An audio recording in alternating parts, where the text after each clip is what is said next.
अस्सलाम वालेकुम। ये मई जून 2019 पेपर 1 वेरिएंट 2 है, उसका क्वेश्चन नंबर 9 मैंने सॉल्व किया है। तो क्वेश्चन है the curve C1 has equation y equals x square minus 4x plus 7. The curve C2 has equation y square equals 4x plus k, where k is a constant. The tangent to C1 at the point where x is equal to 3 is also the tangent to C2 at the point P. Find the value of k and the coordinates of P. अच्छा, इसमें एक हम ऐसा करते हैं, एक gas sketch बना लेते हैं, मतलब that may not be the accurate sketch. उससे एक आइडिया मैं आपको देता हूँ कि ये पूछ कैसे रहा है, क्या चीज़, जो चीज़ पूछा वो बन कैसे रही है। Suppose C1 looks like this, ये इस तरह का स्केच हो सकता है C1 का ना, जिसकी इक्वेशन उससे दी हुई है y equals x square minus 4x plus 7. Tangent, ये रेड लाइन मैंने टेंजेंट उसको टच करता हुआ गुजर रहा है C1 कर्व को, और ये जो ब्लू में मैंने बनाया ये मे बी C2 ऐसा हो। अब आप देखो कि ये C1 और C2 टेंजेंट दोनों को टच करता हुआ गुजर रहा है। ये एक मैंने आइडिया दी है। तो हम क्या करेंगे कि हमें पॉइंट दिया हुआ है x इज इक्वल टू 3, जहाँ पे ये जो टेंजेंट है C1 को टच करता हुआ गुजर है, वहाँ पे जो x कोऑर्डिनेट है वो 3 है। ये मैंने एरो बना दिया। तो इक्वेशन ऑफ टेंजेंट निकालते हैं पहले, उससे हमें फ़ायदा होगा और हम C2 का वो पॉइंट जहाँ पे वो टच कर रहा है टेंजेंट उसको, वहाँ से पॉइंट P के कोऑर्डिनेट्स निकाल सकेंगे। तो इक्वेशन ऑफ टेंजेंट निकालने के लिए हम पहले C1 की जो इक्वेशन है उसकी डिफरेंशिएशन करते हैं, क्योंकि वो ग्रेडियंट जो है डिफरेंशिएशन कहते हैं ग्रेडियंट निकालना। तो उसका जो dy/dx होगा ना, वो हमें देगा ग्रेडियंट ऑफ टेंजेंट।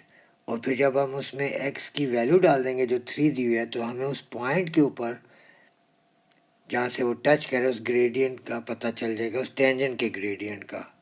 तो देखो dy/dx हो गया 2x माइनस 4। होपफुली आप लोगों को डिफ्रेंशिएशन करनी आती है, यानी 2 नीचे उतारा और पावर में से 1 कम कर दिया, माइनस 4x। तो 4x की डिफ्रेंशिएशन 4 होगी, x की जगह 3 डाल दो। तो इसको सॉल्व कर लें तो ये हमारे पास 2 आता है, यानी gradient of tangent at this point where x is equal to 3, gradient हमारा 2 है।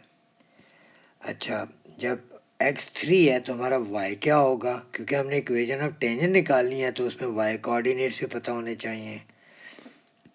तो y is equal to X square minus 4x plus 7 में हम x की जगह 3 लिख देते हैं। इसको सॉल्व करते हैं तो हमारा ये आ जाता है y इज इक्वल टू 4। अब हम यूज़ करते हैं y minus Y one equals m times x minus x1।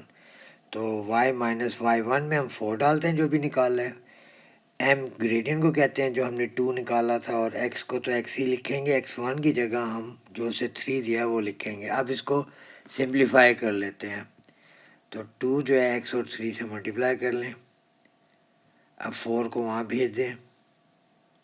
तो ये हमारे पास इक्वेशन ऑफ टेंजेंट आ गई है।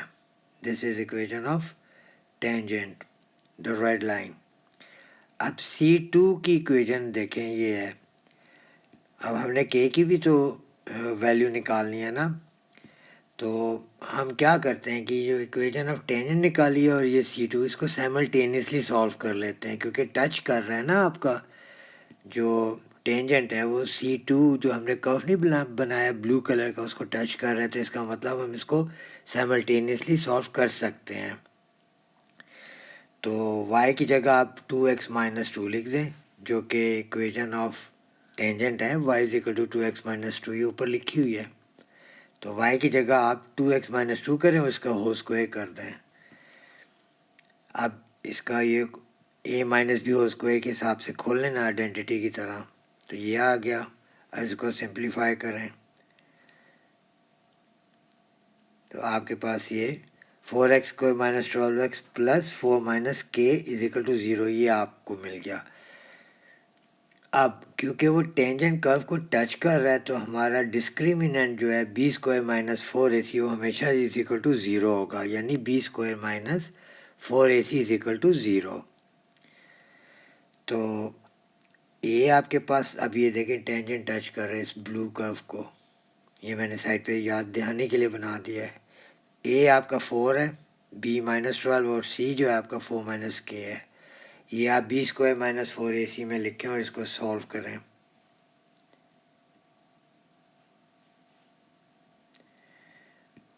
माइनस 12 का square 144 minus 16 4 into 4 times 4 minus के इक्वल 0।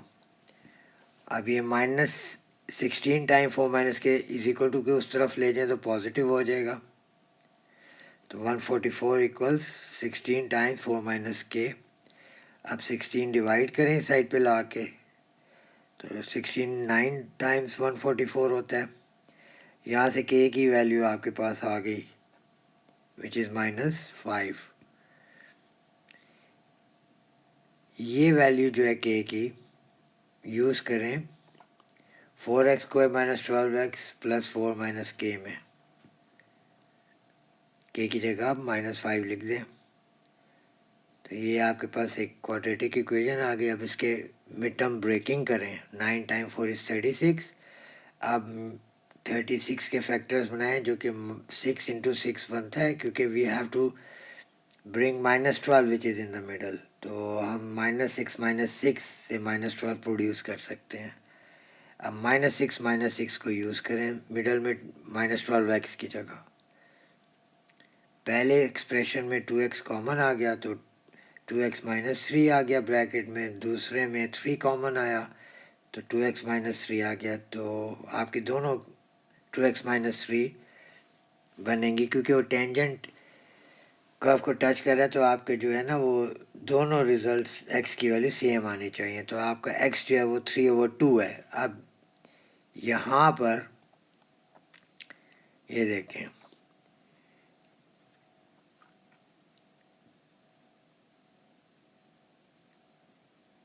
ये पॉइंट P है आपका। यहाँ पे ये जो y is equal to 2x -2 है, ये इक्वेशन ऑफ टेंजेंट है। ये पॉइंट P में से गुजर रही है ना, तो आप इसके कोऑर्डिनेट्स अब निकाल सकते हैं। x की जगह आप 3/2 लिखें और y पहले आप y निकाल लेना इक्वेशन ऑफ टेंजेंट में, यही x इज इक्वल टू 3/2 डाल के। तो ये आपका y आ गया 1। तो ये कोऑर्डिनेट्स आपके आ गए P पॉइंट के। x coordinate 3/2, y coordinate 1।